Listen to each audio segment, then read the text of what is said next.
লেখা তো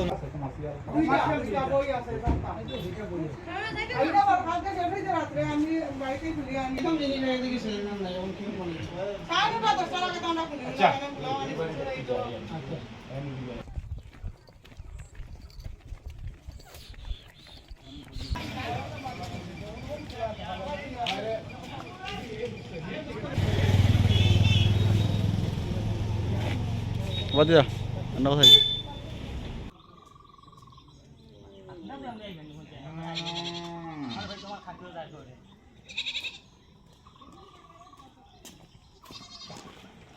ফাঁসের দোকানে আয়ারে ছোটো ভাইয়ের দোকানে কেন আয়ারে দেখি দরজা খোলা ওই দোকানে মানে কাস্টমার ঢুকছে তো মাথায় না আমরা 9টার সময় আইসি আয়ারে দেখি ঠিকই দরজা খোলা ঘরে ঢুকিয়ে দেখি সিলিন্ডার 2টা নাই এলটিসি সিলিন্ডার 2টা নাই ভর্তি সিলিন্ডার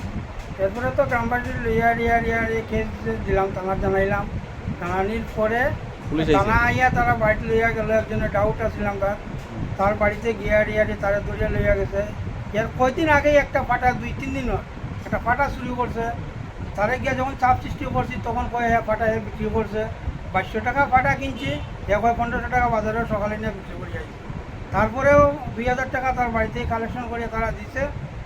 দেওয়ার আজ 2 দিন পরেই আবার তো আমার ঘটনা দোকানে সবকে দেখাইলাম থানা আইলো থানা আইয়ে তারা দরিয়া লইয়া গেছে তার বাড়ি কোন জায়গা তারা দরিয়া লইয়া গেছে 7 নম্বর ওয়ার্ডে আমরা গ্রাম হ্যাঁ ও তা আগে 7 নম্বর আপনার খাটি এখন সাইড করা হয়েছে 4 নম্বর ওয়ার্ডে একই ওয়ার্ডের মানুষ মানে তার নাম জানেন নি প্রীতম দাস বাবার নাম জানা আছে বিদুনি না কিতাব দিলীপ দাস লেট দিলীপ দাস হে আগেও এরকম চুরি করছে এইরকম একটার পরে একটা মানে তার কাছেই ধরা পড়ে পয়লা নিল জলের মোটর এরপরে নিল লন্ডনী বাড়ির হাঁস 2টা এরপরে নিল আমার ফাটা কখন নিল আমার গ্যাস গ্যাসটা তো পাইয়ার না ওইটা আপনি লিখিত অভিযোগ জানাইবা নি